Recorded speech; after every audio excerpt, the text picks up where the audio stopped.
হে WhatsApp guys, কেমন আছো সবাই? আশা করি সবাই খুব ভালো আছো। সাবেস 420-তে আমরা যে মনস্টার ভার্সের সিনেমা সিরিজটা শুরু করেছি তার আজকে 3 নম্বর ইনস্টলমেন্ট, 3 নম্বর সিনেমাটা দেখতে চলেছি। প্রথম সিনেমাতে আমাদের গডজিলার সাথে ইন্ট্রোডিউস করানো হয়েছে, দ্বিতীয় সিনেমাতে কং এর সাথে ইন্ট্রোডিউস করানো হয়েছে এবং তৃতীয় পর্বে আমাদের গডজিলা যে কতখানি ডেঞ্জারাস এবং এর সাথে গডজিলার যে সবচেয়ে বড় শত্রু যার নাম হচ্ছে কিং গিডোরা, সে কতখানি ডেঞ্জারাস সেটা আমরা দেখতে চলেছি। মানে গডজিলার এই কিং অফ মনস্টার সিনেমাটি, আজকের সিনেমাটি পুরো ধুন্ধুমার মারামারি কাটাকাটি, মানে সিরিয়াসলি মানুষের মারামারি কাটাকাটি না, আমরা দেখবো হচ্ছে ফাইট অফ টাইটানস। তো যাই হোক, বাড়তি কোনো কথা বলবো না, জাস্ট সংক্ষেপে এই সিনেমার সম্পর্কে দুটো ছোট্ট তথ্য দিয়ে চলো আমরা সিনেমাটি শুরু করি। তো গডজিলার যে আমরা ফার্স্ট সিনেমাটা দেখেছিলাম সেটার টাইমলাইন ছিল হচ্ছে 2014 সালের, আর তারপরে আমরা যে সিনেমাটা দেখলাম কং এর, সেটার টাইমলাইন ছিল কিন্তু 1973 সালের। তো যদিও কং এর সিনেমা পরে রিলিজ পেয়েছে, কিন্তু অ্যাকচুয়ালি কং এর সিনেমাটাই সবার আগে থাকবে আর কি। মনে করো কং থেকেই মূল কাহিনীটা শুরু হয়েছে। আর আজকের যে আমরা সিনেমাটা দেখবো এটার টাইমলাইন হচ্ছে 2019 সালের এবং এই সিনেমার IMDb রেট হচ্ছে 10/6। তবে এন্টারটেইনিং এর দিক দিয়ে এটা আরো বেশি ডিজার্ভ করে। আর এই সিনেমাটি নির্মাণে ব্যয় হয়েছিল হচ্ছে 1700 কোটি টাকা এবং বক্স অফিসে আয় করেছিল 3873 কোটি টাকা। এবং আমি যদি কং এর সিনেমার সাথে এটার তুলনা করি তাহলে কং এর সিনেমার চেয়ে এটা অনেক বেশি ফ্লপ ছিল।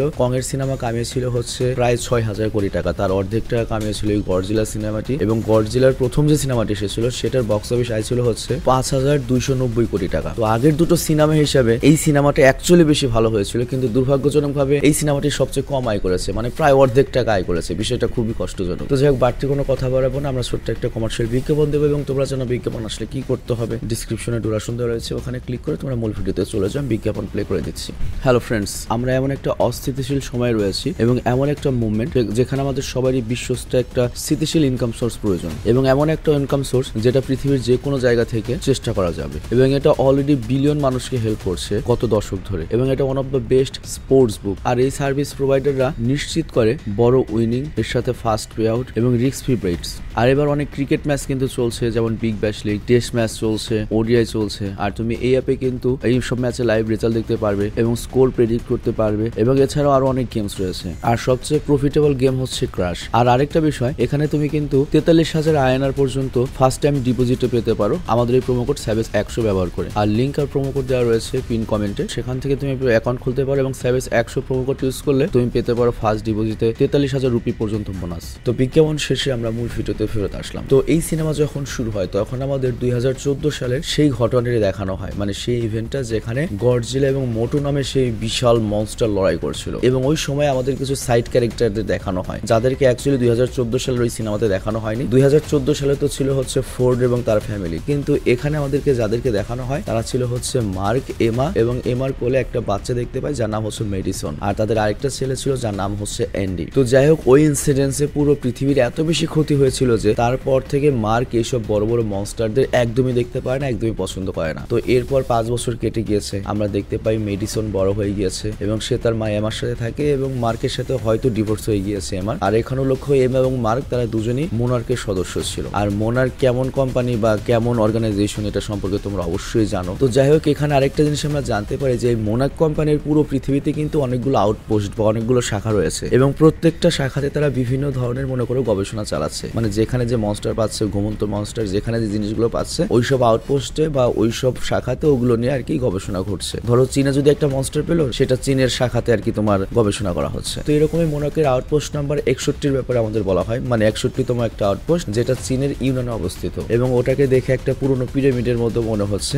এবং এটা টোটাল জনমানবহীন একটা জায়গা, মানে মানুষ সমাজ থেকে অনেক দূরে। এবং ওই জায়গাতে তারা একটা মনস্টারের উপর রিসার্চ করছিল এবং এখানে দেখে যেটা মনে হচ্ছে যে এই মনস্টারটা এই পিরামিডের মধ্যে হয়তো লাখ লাখ বছর ধরে এইভাবে ঘুমন্ত সুপ্ত অবস্থায় ছিল। আর তখন আমরা এমার কাছে একটা ডিভাইস দেখতে পাই, যে ডিভাইসটার নাম হচ্ছে অর্কা ডিভাইস এবং এটা একটা এয়ার সোনার রিলিজ করে, যার ফলে ফ্রিকোয়েন্সির সাহায্যে বড় বড় যে মনস্টার গুলো রয়েছে সেগুলোকে আকর্ষিত করা যায়, মানে জেনারেলি অনেকটা এরকমই আর কি। আর সোনারের ব্যাপারটা আমি তোমাকে একটু বুঝিয়ে বলি। সোনার এমন একটা ফ্রিকোয়েন্সি, এটা ধরো সাগরে কোনো একটা প্রজেক্ট করা হবে, তো সোনার যদি ওখানে ছাড়া হয়, ওই সোনারের যতখানি মনে করো ওই শব্দটা থাকবে ততখানি শব্দের মধ্যে কোনো সামুদ্রিক প্রাণীও থাকতে পারে না, মানে এত ডেঞ্জারাস একটা জিনিস, সামুদ্রিক প্রাণীদের অনেক ক্ষতি করে। তো বুঝতে পারছো এটা যেহেতু মনস্টারদের অ্যাটাক করার জন্য বা মনস্টারদের অ্যাট্রাক্ট করার জন্য তৈরি করা হয়েছে, এটা কতখানি শক্তিশালী। তবে এটা জাস্ট একটা মনে করো হচ্ছে সেটের মতো, বক্স সেটের মতো, যেটার অ্যাকচুয়াল আউটপুট পেতে হলে তোমাকে কোনো সাউন্ড সিস্টেমের সাথে যুক্ত করতে হবে যাতে এটা ফ্রিকোয়েন্সি বা শব্দ তৈরি করতে পারে। তো যাই হোক, এরপর মোনার্কের সায়েন্টিস্টরা ওই যন্ত্রটির উপর অনেক রিসার্চ করে, কিন্তু হঠাৎ করে ওই যন্ত্রটা নার্ভাস হয়ে যায় যায় এবং মানুষদের উপর পাল্টা আক্রমণ করে। কিন্তু ওই মুহূর্তে এমা করে কি একটা রিস্ক নেয়। সে করে কি তার বানানো যন্ত্রটা, যেটা নাম ছিল ওয়ার্কা, যেটা এখনো বেটা ভার্সনে রয়েছে, এখনো চেক করা হয়নি, সেটা অন করে দেয় এবং সেটার সাউন্ড দিয়ে যন্ত্রটিকে ঠান্ডা করার চেষ্টা করে এবং আমরা দেখতে পাই ওটা থেকে যে আলফা প্রেডেটর এই ফ্রিকোয়েন্সি বের হয়, সেটার মাধ্যমে যন্ত্রটি শান্ত হয়ে যায় এবং এমন শান্ত হয় যে লাগে যেন পোষা প্রাণী হয়ে গিয়েছে। এবং এমার মেয়ে, যার নাম হচ্ছে মেডিসন, সে ওই যন্ত্রটিকে হাত দিয়ে স্পর্শ করে এবং যন্ত্রটা কিছুই বলে না। ওই মনস্টারটা দেখতে কিন্তু অন্যান্য মনস্টারদের মতো ভয়ঙ্কর লুকের নয়। মনস্টারটা দেখতে খুবই পেয়ারি, খাঁটি বাংলায় যাকে কি বলে গুলুগুলু, যেটার নাম হচ্ছে মোথরা এবং এটাকে তুমি একটা বিশাল আকৃতির বা জায়ান্ট প্রজাপতি বলতে পারো তুমি। তবে এটা এখনো তার কোকন স্টেজে রয়েছে এবং কিছুদিনের মধ্যেই সে তার সম্পূর্ণ আকার নেবে। মানে বিষয়টা আমি বুঝিয়ে বলি, প্রজাপতি যেমন প্রথমে একটা কোকনের মধ্যে থাকে, তারপর পরিণত প্রজাপতি হয়, সেরকম একটা কিছু। তো যাই হোক, সবকিছু ভালোই চলছিল, কিন্তু হঠাৎ করে তখন সেখানে কিছু অস্ত্রধারী সন্ত্রাসীরা চলে আসে এবং তারা করে কি ওখানে যতগুলো সায়েন্টিস্ট ছিল তাদেরকে মনে করো যে নির্বিচারে মেরে দেয় এবং এরপর তারা করে কি এমাকে, তার মেয়ে মেডিসন এবং এরই সাথে ওই অর্কা ডিভাইসটাকে সাথে নিয়ে চলে যায়। আর এখানে এই টেরোরিস্ট অর্গানাইজেশনকে যে লিড করছিল তার নাম ছিল হচ্ছে এলিন জোনা, যিনি একজন সাবেক ব্রিটিশ আর্মি কর্নেল ছিলেন, কিন্তু বর্তমানে তিনি একজন ইকো টেরোরিস্ট। ইকো টেরোরিস্ট বলতে আমি কি বোঝাবো? ইকো মানে হচ্ছে ধরো প্রকৃতি বা প্রকৃতি ধ্বংস করবে এই ধরনের কোনো একটা কিছু। তবে তার উদ্দেশ্যটা আমি তোমাকে বুঝিয়ে বলি। তার উদ্দেশ্য হচ্ছে মানুষ আসার আগে পৃথিবীতে এই মনস্টার গুলোই ছিল এবং ওই সময় পৃথিবীটা কিন্তু অনেক ভালো ছিল, কিন্তু মানুষ এসে পৃথিবীর মনে করো লেটা ফেটা করে দিয়েছে। তো তার যেটা ফিলোসফি বা লক্ষ্য, খুবই আজাইরে একটা মনে করো লজিক, সেটা হচ্ছে এই পৃথিবীতে এ পর্যন্ত মোনাক যতগুলো মনে করো এরকম জন্তু খুঁজে পেয়েছে সবগুলোকে সে জাগিয়ে দেবে, সবগুলোকে পৃথিবীতে রিলিজ করে দেবে। এর ফলে মানুষ নির্বিচারে মরবে এবং মানুষ আবার প্রস্তর যুগে ফিরে যাবে, টেকনোলজি ধ্বংস হয়ে যাবে, আর তার ফলে যেটা হবে পৃথিবী আবার আগের মতো ঠিক হয়ে যাবে, পৃথিবীর ইকোসিস্টেম ঠিক হয়ে যাবে। মানে কি একটা আজাইরা যুক্তি, শালার পর শালা তুই যাবি কই? হ্যাঁ, তুইও তো একজন মানুষ। মানে আসলে সত্যি কথা বলতে ইংরেজি ছবির মাঝে মাঝে এমন এমন যুক্তি দেখায় না, যেমন ওই যে তোমার ট্রান্সফরমার সিনেমাই দেখলাম আমরা, মানুষের শালা যায় হচ্ছে রোবটদের পক্ষে, রোবটদের পৃথিবী দখল করতে হেল্প করে। তো যাই হোক, এটাও শুধুমাত্র ওর একমাত্র উদ্দেশ্য নয়, টাকা পয়সা উদ্দেশ্য রয়েছে। ও মনে করে এইসব মনস্টারের ডিএনএ ব্ল্যাক মার্কেটে বিক্রি করবে চড়া দামে। আর অন্যদিকে আমাদের আমেরিকার ওয়াশিংটন ডিসিতে আদালতে মোনার্কের একটা সেনেটারিং চলছে। অ্যাকচুয়ালি মোনার্কের উপর কিছু চার্জেস লেগেছে যে তারা এইসব টাইটানের ব্যাপারে অনেক কিছুই জানে, যেটা সরাসরি আমেরিকান সরকারকে তারা রিপোর্ট পেশ করছে না, আমেরিকান সরকারের কাছ থেকেও লুকাচ্ছে। আর এই জায়গায় আমরা 2014 সালের সেই ডক্টর গবেষক শ্রীওয়ালকে দেখতে পাই, জাপানিজ ডক্টর, আর তার মহিলা অ্যাসিস্ট্যান্ট গ্রাহামকেও দেখতে পাই। আর তাদের সাথে আরেকজন লোক ছিল যার নাম হচ্ছে ডক্টর রিক। আর তখনই তাদের কাছে একটা ইমার্জেন্সি কল আসে। তো ইমার্জেন্সিটা কল ছিল হচ্ছে যে এমা, তার মেয়ে এবং ওই ডিভাইসটা কোনো টেরোরিস্ট সংগঠনের হাতে পড়ে গিয়েছে। তো এর জন্য তারা করে কি একটা চপার নিয়ে এমার যে হাজবেন্ড তার কাছে অবস্থিত হয়। আর এখানে উল্লেখ্য, এমার হাজবেন্ড মার্কো কিন্তু একজন প্রাক্তন মোনার্ক সদস্য, আর মার্ক হচ্ছে খুবই মেধাবী এবং খুবই মনে করো যে চৌকস। আর এই কারণে তারা মার্কের কাছে সাহায্য চাইতে এসেছে যাতে ওই ডিভাইসটি উদ্ধার করা যায়, কারণ ওই ডিভাইসটি যদি সন্ত্রাসী সংগঠনের হাতে থাকে তারা ওই ডিভাইস ইউজ করে এই পুরো দুনিয়াতে যেসব মনস্টাররা শুয়ে রয়েছে, সুপ্ত অবস্থায় রয়েছে বা সুপার স্লিপে রয়েছে। দেখো, মানুষ যদি 14 ঘন্টা ঘুমায় তাকে কুম্ভকর্ণ বলা হয়, কিন্তু এই সিনেমার লজিক হচ্ছে এক একটা মনস্টার লাখ লাখ বছর ধরে ঘুমিয়ে রয়েছে। তো ওদেরকে যদি জাগিয়ে দেয় ব্যাপারটা খুবই ভয়ানক একটা জিনিস হবে। আর এরপর আমরা জানতে পারি যে মার্ক সেই সময় একটা ডিভাইস বানিয়ে ফেলেছিল, আর এর সাথে আমরা এটাও জানতে পারি যে ওই ডিভাইসটা মূলত মার্কই বানিয়েছিল। কিন্তু এরপর মার্ক সেই ডিভাইসটিকে মনে করো ফেলে দিয়েছিল এবং ডিসাইড করেছিল কোনোদিন এটা ইউজ করবে না, কারণ এটা দিয়ে তার মনস্টার কন্ট্রোল করা যায় না, উল্টো আকর্ষিত করা যায়, যেটা দুনিয়ার জন্য আরো ক্ষতিকর হতে পারে। কিন্তু তার স্ত্রী মাতব্বরি করে সেটাকে রিপেয়ার করে এবং ইউজ করা শুরু করে দেয়। তো যাই হোক, মার্কের কাছে যখন সাহায্য চায়, মার্ক যখন জানতে পারে ওর বউ মেয়েকে উঠিয়ে নিয়ে গিয়েছে, সাথে ওই মেশিনটাও নিয়ে গিয়েছে, তো তখন মার্ককে তো এখন তাদের সাথে যেতেই হবে। তো এর জন্য মার্ককে অন্য একটা জায়গায় নিয়ে যাওয়া হয়, যেটা হচ্ছে মনার্কের আউটপোস্ট নম্বর 54, যেটা নাম হচ্ছে ক্যাসেল ব্রাভো, যেটা বারমুডাতে অবস্থিত এবং এটা একটা আন্ডার ওয়াটার ফ্যাসিলিটি ছিল, পানির নিচে। এবং এই ফ্যাসিলিটিটা তৈরি করার মূল উদ্দেশ্যই ছিল ওরা যদি গডজিলাকে কখনো ধরতে পারে, গডজিলাকে এখানে ওরা আটকে রাখবে। চিন্তা করো কি ফাল চিন্তা ভাবনা। তো যাই হোক, এরপর আমাদের কর্নেল ড্যানিয়েল ফস্টারের সাথে পরিচয় করিয়ে দেওয়া হয়। তো তারা সবাই মিলে ডিসাইড করে যে এই মিশনটা তারা কিভাবে কমপ্লিট করবে, কিভাবে ওই যন্ত্রটিকে আবার উদ্ধার করবে। কিন্তু ওই মুহূর্তে তখন ওই ফ্যাসিলিটির কাছে গডজিলা অবস্থিত হয়। তো গডজিলাকে দেখে তো সবার মনে করো আন্ডারপ্যান্ট খুলে যায়, কিন্তু গডজিলা ওদের একদমই অ্যাটাক করে না, হঠাৎ করে ডিরেকশন চেঞ্জ করে এবং ডিরেকশন চেঞ্জ করে যেতে লাগে হচ্ছে মোনার্কের যে 32 নম্বর আউটপোস্ট রয়েছে বা 32 নম্বর শাখা, যেটা অ্যান্টার্কটিকে অবস্থিত, সেই দিকে। তো মার্কের তখন খটকা লাগে যে গডজিলা এই দিক দিয়ে যাচ্ছিল, মানে গডজিলা জাস্ট র্যান্ডমলি এই দিক দিয়ে ঘুরছিল আর কি, হঠাৎ করে ওর দিক পরিবর্তন করে অ্যান্টার্কটিকার দিকে যাচ্ছে কেন? তো এর মানে কি গডজিলা কোনো কারণে নিজের বিপদ অনুভব করছে বা গডজিলা কোনো কিছু পিছু করছে, ও কোথায় যাচ্ছে? তো ওরা যখন গডজিলাকে ফলো করছিল, হঠাৎ করে গডজিলা ওদের রেডার থেকে গায়েব হয়ে যায়। আর রেডার থেকে গায়েব হওয়ার কারণটা আমি তোমাকে বুঝিয়ে বলি।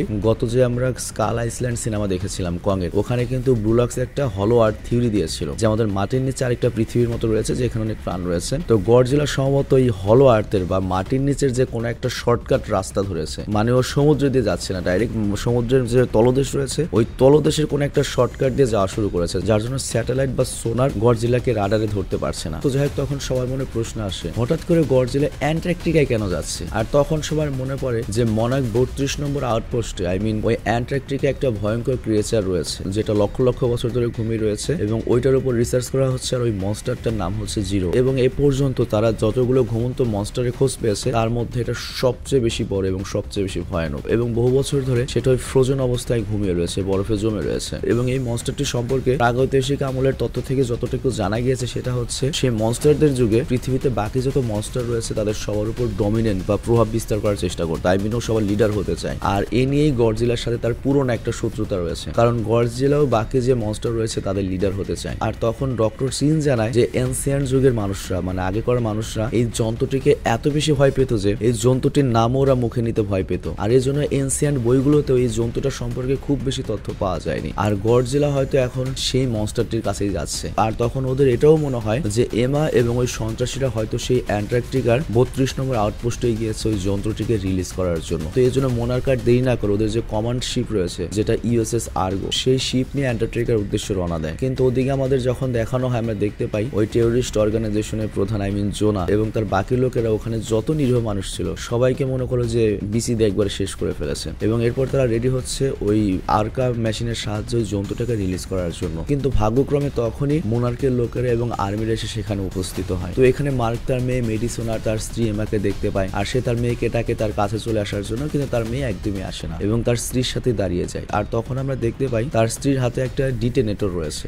বোমের রিমোট আর কি, এবং সে ওটা দিয়ে বরফে এক্সপ্লোশন ঘটায়, মানে বোম ব্লাস্ট করে ওই কিং গিডোরার চারপাশে যে তোমার বরফের আস্তর রয়েছে সেটা ভেঙে দেয়। তো এর ফলে যেটা হয় ওই জন্তুটা রিলিজ হয়ে যাবে, আর তারপর খালি ওই ওয়ার্কার ডিভাইসটা চালু করলেই পুরো ঘুমন্ত অবস্থায় থেকে জেগে যাবে। তো এই আকামটা করার পর এমা করে কি তার মেয়ে মেডিসিন কিনে সেখান থেকে চলে যায়। আর মার্ক যখন এই ব্যাপারটা পুরো দেখে নিজের চোখে তখনও বুঝতে পারে যে না, সন্ত্রাসীরা আমার বোম মেরে নিয়ে যায় নাই, আমার বোমেই সন্ত্রাসীদের সাথে যোগ দিয়েছে। তো যাই হোক, যেহেতু এটা অ্যান্টার্কটিকা ছিল এবং এটা মনে করে একটা আন্ডারগ্রাউন্ড ফ্যাসিলিটি ছিল, তো ওই ব্লাস্টের কারণে সেখানে মারাত্মক কলাপস হতে শুরু করে। আর এই আকাম করার পরে এমা এবং তার মেয়ে মনে করো যে ওই টেররিস্টদের সাথে একটা প্লেন নিয়ে সেখানে বেরিয়ে পড়ে। তবে এমা যাওয়ার আগে তার লাস্ট আকামটা করে যায়, সেটা হচ্ছে সেই অর্কা নামের যন্ত্রটা দিয়ে ওই মনস্টার জিরো কিং গিডোরাকে জাগিয়ে দিয়ে যায়। আর তখনই আমরা কিং গিডোরার ফার্স্ট লুক দেখতে পাই, এবং ওকে কিং গিডোরা বলার কারণ হচ্ছে সে মারাত্মক ডেঞ্জারাস, মারাত্মক খুনখার, এবং মনে করো যে কি বলবো, একটু পরেই বুঝতে পারবে গডজিলার সাথে যখন লড়াই হবে তখনই বুঝতে পারবে যে এই কিং গিডোরা শালার পর শালা কত শক্তিশালী। তো যাই হোক, কিং গিডোরা যখন সম্পূর্ণ জেগে ওঠে আমরা দেখতে পাই এই হালারপুতের 3টা মাথা রয়েছে, এবং ও উঠেই করে কি তছনছ করা শুরু করে। চিন্তা করো, একটা প্রাণী 10-15 লাখ বছর ধরে ঘুম পেরে উঠেছে, তার কেমন রাগ হতে পারে। নর্মালি আমি 8 ঘন্টা ঘুম পরে উঠার পরই বাড়ির সবার সাথে চিল্লাচিল্লি শুরু করি, তো এটা তো কিং গিডোরা। তো যাই হোক, ওর একটা ভয়ঙ্কর পাওয়ার রয়েছে, সেটা হচ্ছে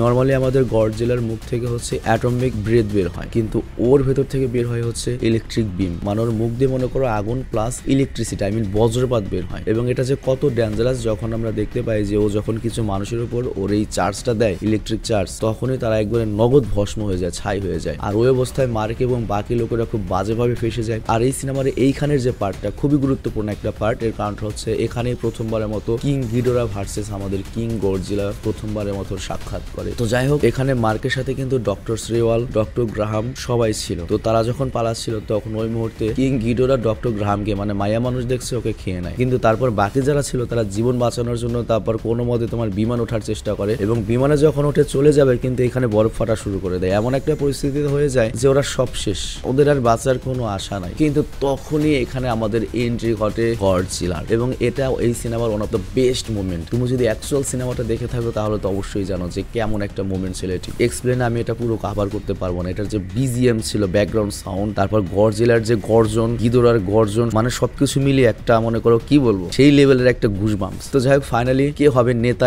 এনে শুরু হয়ে যায় গডজিলা ভার্সেস কিং গিডোরার মারামারি। বাট কিং গিডোরা বা জিরো এত বেশি শক্তিশালী ছিল যে গডজিলার সাথে পেরিয়ে উঠছিল না। গডজিলার চিন্তা করো, 2টা হাত 2টা পাও, 2টা পাও তো কাজে লাগে না, ভাতের ভেতর তাও ছোট ছোট 2টা হাত। কিন্তু কিং গিডোরার পাকনা রয়েছে, সাইজের দিক দিয়ে বড়, তারপর আবার 3টা মাথা, এক মাথা দিয়ে ধরে তো 2 মাথা দিয়ে কামড় দেয়, আর তার উপরে ইলেকট্রিক বিমের পাওয়ার তো রয়েছে। তো গডজিলা যখন কোনোভাবেই পেরে ছিল না, তখনই সাপোর্ট আসে হচ্ছে আমেরিকান আর্মি থেকে এবং আমেরিকান ফাইটার জেটে এসে তখন মিসাইল মারা শুরু করে। তবে ওরা যে গডজিলার পক্ষে এসেছে এরকম কিছু নয়, তবে তারপরেও কাজে লাগছে আর কি। তো যাই হোক, এখানে লাগাতার মিসাইলের আঘাতকে গিডোরা করে কি সেখান থেকে উড়ে চলে যায় এবং আমরা দেখতে পাই এটা কত বড় একটা উড়ন্ত প্রাণী। তো যাই হোক, ওখান থেকে মার্করা কোনো রকমে বেঁচে ফিরে আসে আর তারপর মার্ক মোনার্কের বাকি লোকদের জানায় যে আমার স্ত্রী একটা আস্ত গান্ডু এবং অরিজিনাল মাথা মোটা, এর জন্য ওকে আমি ডিভোর্স দিয়েছিলাম এবং আমার স্ত্রী ইচ্ছে করে এই কাজগুলো করেছে, ওকে কেউ কিডন্যাপ করেনি এবং ওর বাকি সব প্ল্যান খুলে বলে। আর তখনই এমা করিকে একটা ভিডিও কল করে, ভিডিও কনফারেন্স, এবং সে জানায় যে তার অ্যাকচুয়াল উদ্দেশ্যটা কি। তো এমাও মূলত এরকম মনে করে যে মানুষেরা যেভাবে পৃথিবীকে ধ্বংস করছে যার ফলে পৃথিবীর যে ইকোসিস্টেম এটা নষ্ট হয়ে যাচ্ছে, কিন্তু মানব সভ্যতার শুরুর কোটি কোটি বছর আগের থেকে এই দুনিয়াটা ছিল মনস্টারদের, আর তখন এই পৃথিবীর নেচার অনেক বেশি ভালো ছিল। এবং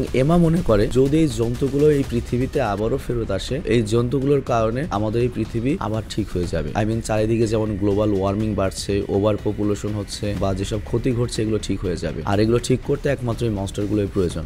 ওর ভাষ্য মতে ওভার পপুলেশন কিভাবে কন্ট্রোল করবে, মনস্টাররা ইচ্ছা মতো মানুষ মারবে। ধরো 700 কোটির মধ্যে 400 কোটি মানুষ মেরে ফেললো, থাকলো 300 কোটি, কিন্তু আমার কথা হলো ওরা যদি মারা ধরে বাকি 300 কোটি বাঁচবো কিভাবে ভাই? তারপর আবার আরেকটা জিনিস দেখো, গডজিলা যার শরীর থেকে বের হয় হচ্ছে নিউক্লিয়ার রেডিয়েশন, ওর শরীর থেকে যদি নিউক্লিয়ার রেডিয়েশন বের হয় ওটা তো একটা পারমাণবিক বোমের মতো, এটা পৃথিবীর কি উপকার হবে? আমি লজিক বুঝলাম না, বাট এরকম আরো অনেকগুলো প্রাণী আমাদের দেখানো হয়েছে, হয়তো ওদের এক একজনের শরীর থেকে এক এক ধরনের জিনিস বের হয় যার জন্য হয়তো অ্যাকচুয়ালি পৃথিবীর উপকার হতে পারে। আমি কিন্তু সিনেমা জাস্ট এক্সপ্লেন করছি না, আমি জাস্ট সিনেমা বোঝারও চেষ্টা করছি। তো যাই হোক, এমার ধারণা যে পৃথিবীর ন্যাচারাল ব্যালেন্স তৈরি করতে পারবে শুধুমাত্র এই মনস্টাররাই, এমনকি এইসব জন্তুগুলো যেখান দিয়ে গিয়েছে সেখান দিয়ে নতুন নতুন লাইফ সোর্সের তৈরি হয়েছে, নতুন নতুন গাছ বা নতুন প্রাণের উদ্ভব হয়েছে, কিন্তু এটা আমাদের এখনো দেখানো হয় নাই। কিন্তু এমার এইসব যুক্তি শুনে, এরকম খারাপ যুক্তি শুনে সবাই রেগে যায় এবং উল্টোকে প্রশ্ন করে তাহলে মানুষ কই যাবে? ওরা যদি পৃথিবীর উপরিভাগে এরকম তাণ্ডব করা শুরু করে মানুষ কি করবে? তাহলে কি মানুষের পৃথিবী না, মানুষ কই থাকবে? তখন আমাদের এমা একটা চরম যুক্তি দেয়, সেটা হচ্ছে মোনার্কের তো এরকম অনেক আন্ডারগ্রাউন্ড বাংকার রয়েছে, মানুষরা সেখানে থাকবে, ওখানে তাদের কোনো ক্ষতি হবে না, জীবজন্তুর কোনো ক্ষতি হবে না।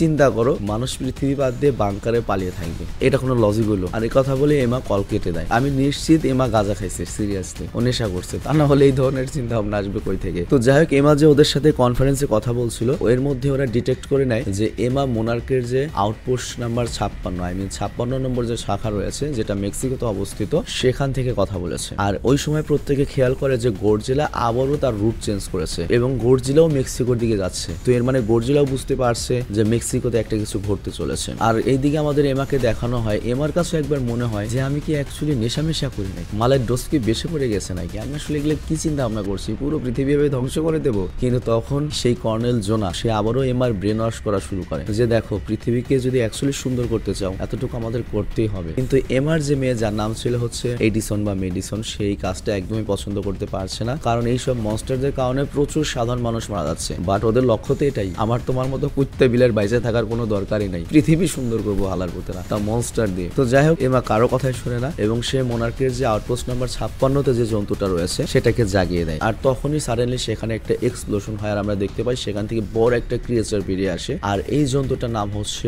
রডেন এবং এই জন্তুটা অনেক ভয়ঙ্কর এবং এটা উঠতে পারে এবং এই জন্তুটির সারা গায়ে আগুন জ্বলছে এবং এটা থাকতো এই ভলকানের ভেতর। এটা এমন একটা প্রাণী সৃষ্টি করতে, এমন একটা প্রাণী তৈরি করেছে যে ভলকানের মধ্যেই থাকতো এবং ওর শরীরে এত বেশি উত্তাপ ছিল যে ও যখন শহরের উপর দিয়ে উড়ে যাচ্ছিল পুরো শহর মনে করো যে পারমাণবিক বোমের মতো ধ্বংস হয়ে যাচ্ছিল এবং সব মানুষ মারা পড়ছিল। তো যাই হোক, এরপর মোনাকের টিম করে কি তাড়াতাড়ি মেক্সিকোতে গিয়ে উপস্থিত হয় এবং তারা তাদের ফাইটার জেটগুলো নিয়ে গিয়েছে ওই জন্তুটাকে মারার চেষ্টা করছে। কিন্তু চিন্তা করো, যে জন্তু থাকে হচ্ছে তোমার ভলকানোতে, যে জন্তু আগুনই হচ্ছে খাদ্য, এরকম একটা কিছু, ওর এই মিসাইলে কি ক্ষতি হবে? উল্টো ওই মনস্টারই করে কি একের পর এক ফাইটার গুলোকে মনে করো যে খেলনার মতো ধ্বংস করে দেয়। কিন্তু তখনই সায়েন্টিস্টরা স্যাটেলাইটের মাধ্যমে, রাডারের মাধ্যমে লক্ষ্য করে যে ওই রডেনের দিকে খুব ভয়ঙ্কর একটা বড় ঘূর্ণিঝড় ধেয়ে আসছে। আর এটা খুবই একটা আনইউজুয়াল, কারণ ব্যাপারটা হচ্ছে কি একটা ঘূর্ণিঝড় যখন তৈরি হবে তার আশেপাশের কিছু কারণে ঘূর্ণিঝড় তৈরি হয়। সেটা হচ্ছে বাতাস হঠাৎ করে বেশি গরম হয়ে গিয়ে হালকা হয়ে গিয়ে যখন যায় তখন ওই জায়গাটা কাভার করার জন্য আশেপাশে ঠান্ডা বাতাস এসে মনে করে যে ঘূর্ণিঝড় তৈরি করে, এই ধরনের একটা কিছু। কিন্তু এরকম কোনো কিছু ইস্যুই ঘটেনি, তাহলে হঠাৎ করে কিভাবে এখানে ঘূর্ণিঝড় শুরু হলো? কিন্তু তখন সবাই বুঝতে পারে যে এটা কোনো ঘূর্ণিঝড় নয়, এটা হচ্ছে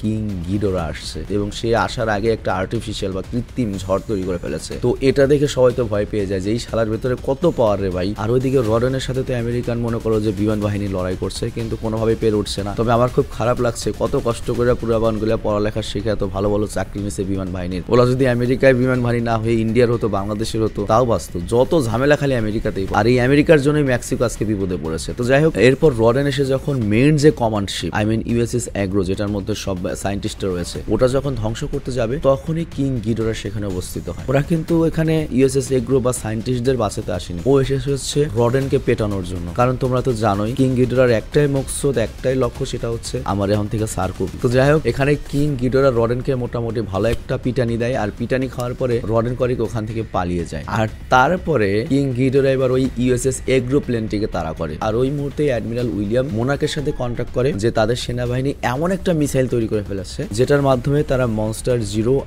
কিং গিডোরা এর সাথে গডজিলা এবং যে কোনো মনস্টারকে মেরে ফেলতে পারবে, এবং তাদের টার্গেট হচ্ছে কিং গিডোরা এবং গডজিলা তো আবার মুখোমুখি হবে, ওই সময় দুইটার উপর অ্যাটাক করে দুইটাকে মেরে ফেলবে। কিন্তু আমাদের জাপানের যে গবেষক শ্রীওয়াল, সে যখন এটা শুনে সে রেগে যায়, সে চায় না গডজিলা মরুক, কারণ তার চোখে গডজিলা হচ্ছে একটা হিরো, আর সে দীর্ঘদিন ধরে গডজিলার উপর স্টাডি করেছে এবং সে জানে যে গডজিলা এই পর্যন্ত কখনোই কোনো মানুষের ক্ষতি করেনি। কিন্তু বর্তমানে ব্যাপারটা এত বেশি আউট অফ কন্ট্রোল হয়ে গিয়েছে যে মোনাকের হাতে এই জিনিসটা এখন নেই, ডাইরেক্ট এটা এখন আমেরিকান সেনাবাহিনীর হাতে চলে গিয়েছে, এবং আমেরিকার যে নিয়ম, ওদের চেয়ে শক্তিশালী কোনো কিছু রাখতে দেবে না। তো গডজিলা তো অবশ্যই ওদের চেয়ে শক্তিশালী, কেন ওদেরকে বাঁচিয়ে রাখবে? তো যাই হোক, তারা করে দ্রুত মিসাইলটি অ্যাক্টিভেট করে দেয়, এবং কিছু সময়ের মধ্যেই সেই মিসাইলটি গিয়ে মনে করো এই গিডোরার গিয়ে লাগবে, আর ওইদিকে গিডোরা মনে করো সেই সায়েন্টিস্টদের প্লেনটাকে একবারে প্রায় ধ্বংস করে ফেলবে যেখানে মার্করা রয়েছে। কিন্তু অল্পের জন্য সেখানে আমার চাইল্ডহুড মনে করো যে কি বলবো, আমার ন্যাংটাকালের ফেভারিট মনস্টার গডজিলা চলে আসে এবং হিরের মতো এন্ট্রি করে মনস্টার কিং গিডোরাকে ধরে পানির নিচে নিয়ে যায়। আর বুঝতেই পারছো, পানি হচ্ছে গডজিলার টেরিটরি, গডজিলা যদি কিং গিডোরাকে পানির নিচে নিয়ে যেতে পারে, ওর তো বাঁচার কোনো আশা নাই। তবে তারপরে বুঝতে হবে এটা কিং গিডোরা পানির নিচে ও সেই লেভেলে একটা টক্কর দেয়, কিন্তু গডজিলা এখানে মনে করো যে টোটাল ডমিনেট করছে এবং ওই গিডোরার একটা মাথা ছিঁড়েও দিয়েছে। কিন্তু তখন এই হালার প্রতি আমেরিকান মনে করো যে সেনাবাহিনী ওই মিসাইলটা মারে এবং গিয়ে লাগে হচ্ছে গডজিলা। মানে তাদের গাইডিং সিস্টেম এত খারাপ নাকি? তো তখনই একটা বিশাল বড় একটা এক্সপ্লোশন হয় এবং ওই ব্লাস্টে আমরা দেখতে পাই যে পুরো সমুদ্র ফুলে ফেপে উঠেছে, আর সবাই তখন মনে করে যে হ্যাঁ, গডজিলা এবং কিং গিডোরা দুইটাই মারা গিয়েছে। কিন্তু একটু পরে আমরা দেখতে পাই কিং গিডোরা পানির নিচ থেকে বেরিয়ে উঠে আসে, কিন্তু যদিও তার একটা মাথা নেই, তবে তারপর সে অনেক বেশি শক্তিশালী। আর অন্যদিকে দেখা যায় গডজিলার হার্টবিট আস্তে আস্তে কমতে থাকে, পালসের পরিমাণ কমতে থাকে এবং মনে হয় গডজিলার কিছুক্ষণের মধ্যেই মারা যাবে। আর সত্যি কথা বলতে আমেরিকান সেনাবাহিনী এরকমই, এই হালার পুতেরা যখন ভালো কিছু করতে যায় সবসময় তার উল্টাই হয়। তার প্রমাণ ইরাক, তার প্রমাণ সিরিয়া, মানে ওরা যে জায়গায় যাবে ওরা যায় ভালো কাজ করতে, কিন্তু উল্টা আকামটাই হয়, উল্টাটাই হয়, সিনেমাতেও তাই হয়। তো যাই হোক, এরপর আমরা দেখি কিং গিডোরা করে কি একটা ভলকানোর উপরে দাঁড়ায় এবং এই শালা মনে হয় এই ভলকানোর তাপ বা এই ভলকানো থেকে তার পাওয়ার সংগ্রহ করে, এবং সে যখন অগ্নিগিরির উপরে এসে দাঁড়ায় আমরা খেয়াল করি গডজিলার যে মাথাটা ছিঁড়ে দিয়েছিল সেখান থেকে অটোমেটিক্যালি আরেকটা মাথা রিজেনারেট হচ্ছে ইনস্ট্যান্টলি। ভাই কেমনে কি? টিকটিকির লেজে এত তাড়াতাড়ি বড় হয় না, কিন্তু ওর শরীরে এত দ্রুত রিজেনারেট করে ফেলো, তাও মাথা আর কিছু না। তো এটার রহস্য আমরা একটু পরে জানতে পারবো। আর অন্যদিকে আমরা দেখি এমা একে একে মোনার্কের যতগুলো আউটপোস্ট রয়েছে সবগুলো আউটপোস্টে গিয়ে জন্তুকে রিলিজ করে দেয়। তো আমার এখানে প্রশ্ন, যে এত গোপন একটা ফ্যাসিলিটি, তার ওখানে কোনো সিকিউরিটি সিস্টেম নেই, দেখলো কয়েকটা আউটপোস্টে আক্রমণ হয়েছে, তাহলে বাকি আউটপোস্টে সিকিউরিটি বাড়িয়ে দেবে না? মানে মোনার্কের মাথায় কি গবন নাকি? আমি বুঝলাম না যে আমার সবগুলো আউটপোস্টে গিয়ে সবগুলোকে রিলিজ করে দিতে পারলো, খুদাই। তো যাই হোক, এরপর আমরা দেখতে পাই প্রাগ ঐতিহাসিক সেই ভয়ঙ্কর জন্তু, প্রাগ ঐতিহাসিক বললে ভুল হবে, ডাইনোসরের আগের জন্তু এগুলো। তো যাই হোক, এখানে কয়েকটার নাম আমি বলি, স্কাইলা, বেমু, মেথুজিলা এবং ইত্যাদি ওপেনলি ঘুরে বেড়াচ্ছে, গোটা শহরটা তছনছ করে দিচ্ছে। কিন্তু তখনই আমার চোখ দেখে আমরা বুঝতে পারি যে এমা এখানে একটা শক খেয়ে গেছে। ওর ব্যাপারটা আসলে হয়েছে কি, তখন ওর আবেগ কাজ করছে, বিবেক কাজ করে নাই, যে কারণে ওর চোখের সামনে যখন হাজার হাজার মানুষকে মরতে দেখছে তখনও বুঝতে পারছে যে না, ন্যাচারাল ব্যালেন্স ঠিক হোক বা না হোক, পপুলেশন ঠিকই কমে যাবে, মানব জাতির কাম সারা। আর এটা দেখে ওর মেয়েও খুব কষ্ট পায় এবং সে মায়ের সাথে রাগ করে সেখান থেকে চলে যায়। আর এদিকে সায়েন্টিস্টরা যখন দেখে যে ওই কিং গিডোরা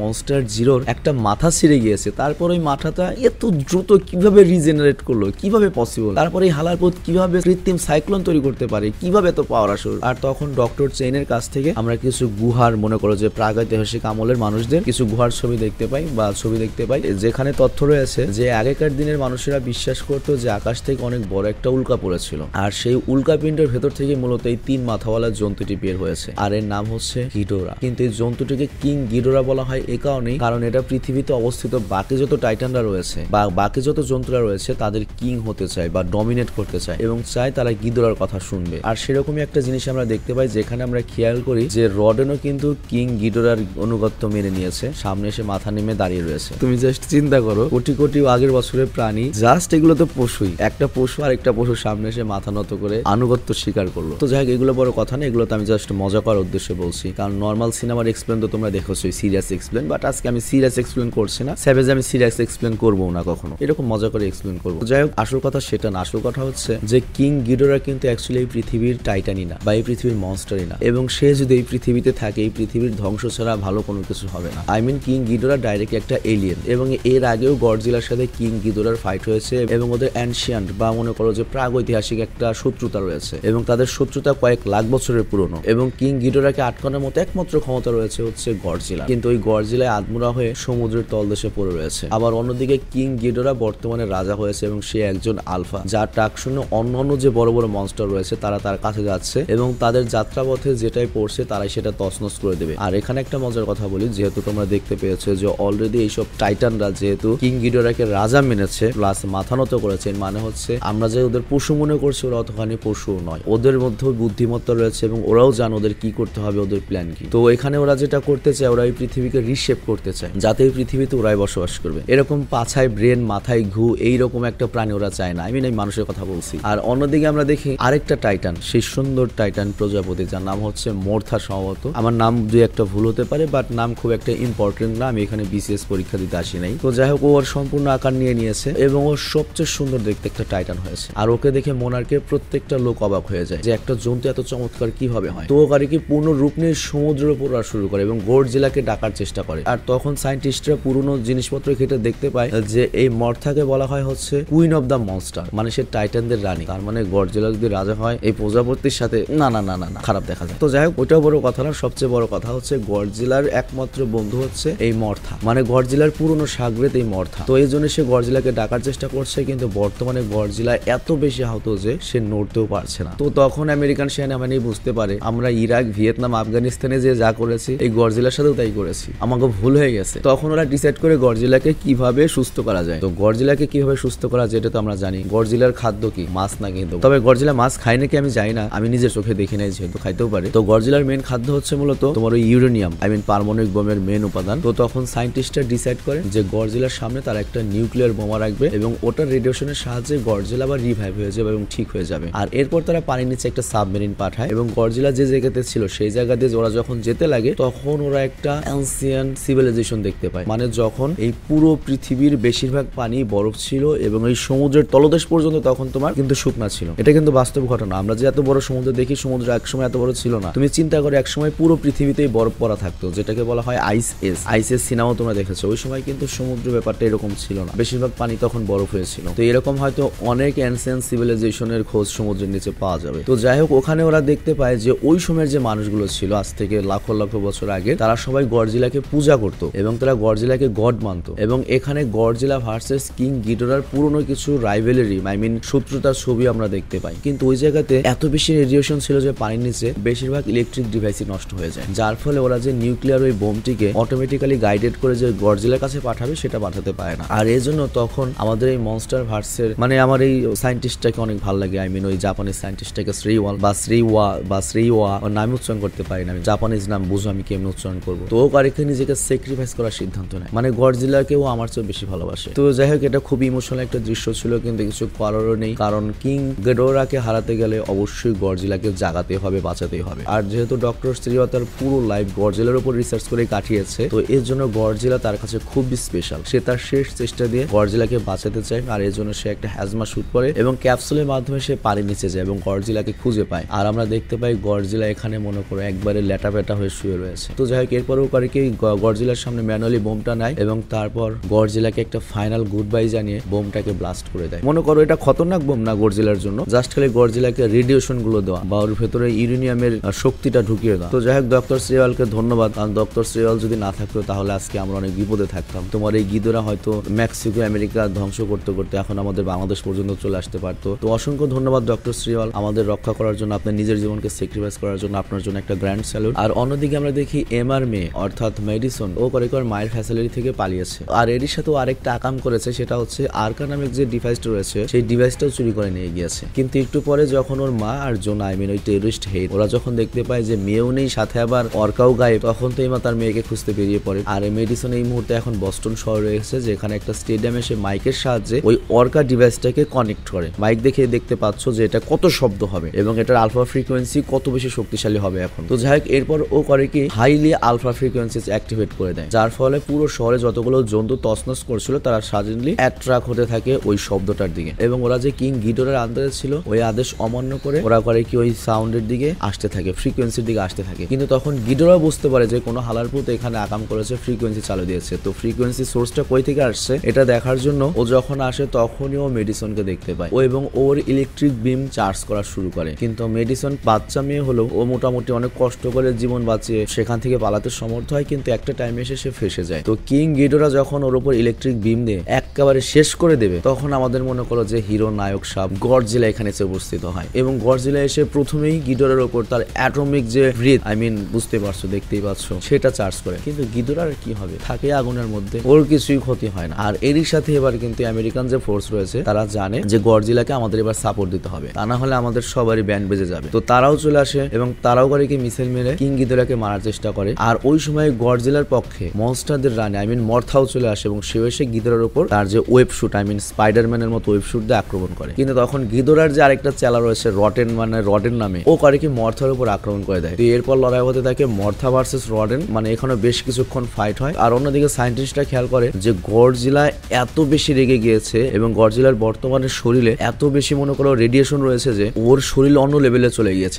গডজিলা তার শরীরের তার সক্ষমতার সর্বোচ্চ পর্যায়ে পৌঁছে গিয়েছে এবং রেডিয়েশনের মাত্রা এত বেড়ে গিয়েছে যে গডজিলা নিজেই মনে করে একটা নিউক্লিয়ার ফাটা বোমা, নিউক্লিয়ার বোমা না, নিউক্লিয়ার বোমা ফাটলে যেরকম একটা পরিবেশ হয় গডজিলা তাই হয়ে গিয়েছে এবং যত দ্রুত সম্ভব এই জায়গার মানুষকে এখান থেকে পালিয়ে যেতে হবে, তা না হলে গডজিলার আশেপাশে আসলেও ওই রেডিয়েশনে জ্বলে ছাই হয়ে যাবে। তো যাই হোক, গডজিলা কিন্তু তার ফুল ফর্মে রয়েছে এবং কিং গিডোরার সাথে লড়াই করছে, কিন্তু তারপরেও এটা কিন্তু পানি না, এটা শূন্যে রয়েছে। তো এর জন্য কিং গিডোরা গডজিলার চেয়ে কিন্তু অনেক বেশি পাওয়ারফুল ছিল এই জায়গাতে, অন্তত ব্যাটল প্লেসটা কিং গিডোরার পক্ষে রয়েছে এবং গডজিলাকে এমন পিটুনি দেয় গডজিলার কিছুই করতে পারে না। এবং তারপর গিডোরা করে কি একটা ইলেকট্রিক যে মেন পাওয়ার সোর্স শহরের, সেই সোর্স থেকে ফুললি ইলেকট্রিক নেয় এবং তার ভেতর ঢুকিয়ে নেয় এবং ওর ভেতর ফুল পাওয়ার চলে আসে। আর তারপরেও গডজিলাকে নিয়ে ডাইরেক্ট আকাশ উড়ে যায় এবং অনেক উঁচু থেকে গডজিলাকে নিচে ফেলে দেয়। আর অত উঁচু থেকে নিচে পড়ে গডজিলা মনে করো যে একেবারে মরার আগ মুহূর্তে চলে যায়, ডাইরেক্ট অজ্ঞান হয়ে যায়। আর তখনই ওর সামনে রয়েছে হচ্ছে কিং গিডোরা এবং কিং গিডোরা যখন গডজিলাকে মেরেই ফেলবে তখন গডজিলার যে সাগরেত মর্থা ও এসে ওর সাথে ফাইট করা শুরু করে। বাট গডজিলা নিজে যেখানে পারেনি ও আর কি করবে, কিন্তু এখানে মর্থার মেইন প্ল্যান কিং গিডোরাকে মারাও ছিল না, ওর প্ল্যান ছিল নিজেকে স্যাক্রিফাইস করে গডজিলাকে বাঁচিয়ে যাওয়া। কারণ ও জানতো গডজিলার ভেতরে যদি আবার রেডিয়েশন বা নিউক্লিয়ার পার্টিকেলস পড়ে ও আবার সুস্থ হয়ে যাবে এবং পুরনো যুগের যতগুলো প্রাণী রয়েছে তাদের সবার শরীরের ভেতরে নিউক্লিয়ার পার্টিকেলস রয়েছে। তো মর্থা যখন গিডোরার সাথে ফাইট করতে চায় তখন গিডোরা কলেকে তার ইলেকট্রিক বিম দিয়ে মর্থাকে একবারে মনে করে যে ছাই বানিয়ে ফেলে আর মর্থা সেখানেই মারা যায়। যদি এটা প্রাণী ছিল তবে অ্যাকচুয়াল সিনেমা যারা দেখেছে তাদের মর্থার জন্য অনেক খারাপ লেগেছে আর কি। আমি দেখেছি, আমার সিরিয়াসলি অনেক খারাপ লাগছিল মর্থার জন্য, অনেক কিউট একটা মনস্টার। তো যাই হোক, মর্থা মারা যাওয়ার পর ওর শরীরের যে নিউক্লিয়ার পার্টিকেলস গুলো ছিল সেগুলো গডজিলার শরীরে এসে পড়ে এবং এর ফলে যেটা হওয়ার সেটা হয়, গডজিলা আবার রিচার্জড হয়ে যায় এবং আস্তে আস্তে হুঁশ ফিরে আসে, কিন্তু এখনো যথেষ্ট ক্লান্ত। আর এরপর গিডোরা যখন গডজিলাকে সম্পূর্ণ ভয় পায় মেরেই ফেলবে তখনই সেই মুহূর্তে এমা এবং তার স্বামী মার্ক তারা দুজন মিলে অর্কা নামে সেই ডিভাইসটিকে অ্যাক্টিভেট করে দেয়, যার ফলে সেখানে একটা ফ্রিকোয়েন্সি তৈরি হয় এবং গিডোরা আবারও ডিস্ট্র্যাক্ট হয়ে যায় এবং ও গডজিলাকে ছেড়ে দিয়ে ওদেরকে মারবে বলে এগোতে থাকে। কিন্তু তখন এমা বুঝতে পারে যে এই পৃথিবীর এত বড় ক্ষতি আমি একটা করেছি, আমি যদি বাইসা থাকি এমনি আমারে ফাঁসি দিব, নয়তো সারা জীবন জেলে থাকতে হবে, এর চেয়ে বেটার আমি হিরো হয়ে মরি।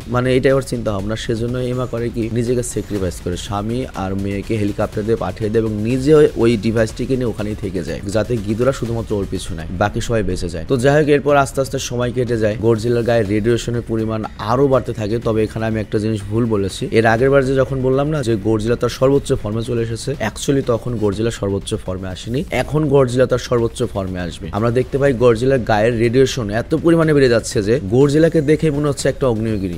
একটু আগে যে কথাটা বলেছি ওই কথাটা আমার এখন বলা উচিত ছিল। মনে করো যে গডজিলার বডি একটা অ্যাটমিক বোম হয়ে গিয়েছে, অ্যাটমিক ফাটা বোম। তো এখানে আশেপাশে কেউ থাকলে কোনোভাবেই কেউ বেঁচতে পারবে না। তো যাই হোক, ওদিকে আমরা দেখি এমা কিন্তু সম্পূর্ণভাবে ফেসে গিয়েছে আর তার সামনে রয়েছে কিং গিডোরা, আর কিং গিডোরার পেছনে যে আব্বা রয়েছে এটা ওর খেয়ালও করেনি। আর ওই মুহূর্তেই এমা বলে ওঠে লং লিভ দ্য কিং, গডজিলাকে ডেডিকেট করে বলে। আর তখনই আমরা খেয়াল করি গডজিলা কিন্তু পুরোপুরি ভিন্ন একটা রূপ নেয়, মনে করো জ্বলন্ত অগ্নিগিরি হয়ে আসছে। আর গডজিলার এই ফর্মটাকে বলা হয় নিউক্লিয়ার গডজিলা, যেমন বলেছি একটা ব্লাস্ট হওয়া চলন্ত পারমাণবিক বোমা। এবং এটা গডজিলা যে কোনো সময় চাইলেই হতে পারে না, তবে এবার যে সেই ফর্মে এসেছে সম্ভবত এটা মর্থার কারণে হয়েছে, কিংবা আমি গডজিলা ভার্স সম্পর্কে অত যাই না। তবে গডজিলা ভার্সের বেশিরভাগ সিনেমাই এক এক সিনেমাতে এক এক রকম থিওরি দেয়, স্পেসিফিক কোনো থিওরি নাই। তো যাই হোক, গডজিলার শরীর থেকে এত পরিমাণ পরিমাণ রেডিয়েশন বের হচ্ছিল যে ওর আশেপাশে সবকিছু জ্বলপুড়ে ছারখার হয়ে যাচ্ছে, বিল্ডিং জিনিসপত্র সব গলে যাচ্ছিল, মানে গডজিলা তার সর্বোচ্চ সুপার ফর্মে। আর তখন কিং গিডোরা গডজিলার উপর ইলেকট্রিক পালস চার্জ করে, কিন্তু গডজিলার শরীর পর্যন্ত পৌঁছালে সে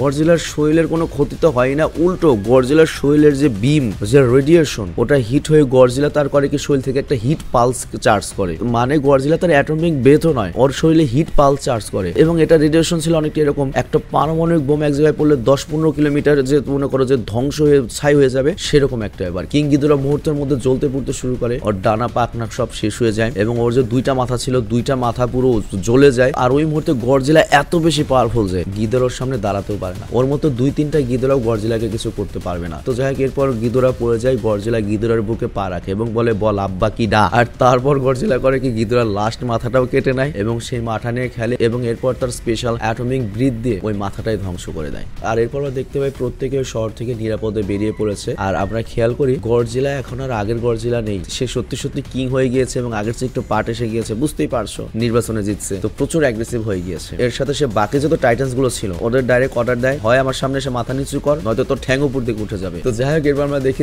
যতগুলো ওখানে ক্রিয়েচার ছিল তারা সবাই এসে গডজিলার সামনে মাথা নিচু করে এবং বর্তমানে গডজিলা একটা আলফা এক্সপিডেটরে পরিণত হয়েছে। আর তারপর গডজিলা ভদ্রমতো পানির তলায় চলে যায়। তো যাই হোক, আমরা দেখি সবকিছু নর্মাল হয়ে গিয়েছে, পৃথিবী আস্তে আস্তে নর্মাল হয়েছে। এবং এখানে যে জিনিসটা আমাকে বেশি সবচেয়ে শক্ট করে, মেক্সিকো আমেরিকা সাফারি খিরকিরা হয়ে গেল, তার কারণে নাকি ওজোন স্তর ঠিক হয়ে গিয়েছে, বরফ গলে যে পানির স্তর বাড়ছিল সেটা অনেকটা কমে গিয়েছে, প্রশান্ত সাগরে মাছদের পরিমাণ বেড়ে গিয়েছে। তার মানে এইসব জীবজন্তুর কারণে প্রকৃতি অনেক রিস্টোর হয়ে গিয়েছে। কিন্তু বিশ্বাস করো, আমি এই জায়গাটা আমি বুঝতে পারি নাই যে কেন হবে, পুরোটা করলো ওরা ম্যাসিভ ডিস্ট্রাকশন, ভাঙ্গে চড়া শেষ করে ফেললো দুনিয়া, উল্টারও দুনিয়ার উপকার হয়ে গেছে। তাহলে রাশিয়া আমেরিকারে বলি, তোরা পুরো দুনিয়াতে বোমবাজি কর, মানুষজন কমাই ফেলা, পপুলেশন কমাই ফেলা। রাশিয়া আমেরিকায় তো সবচেয়ে বড় মনস্টার গডজিলা ভার্সেস গিডোরা। তো যাই হোক, এরপর আমাদের আরো একটা ছোট গুহা চিত্র দেখানো হয়, যেখানে আমরা দেখতে পাই গডজিলার কং মুখোমুখি হয়েছিল। তো আমাদের এখানে গডজিলার নতুন আরেকটা প্রতিপক্ষ বা নতুন আরেকটা শত্রুতা সম্পর্কে দেখানো হয়, আর এটা ডাইরেক্টলি ইন্ডিকেট করে এর পরের যে সিনেমাটি আসছে মনস্টার ভার্সেস কং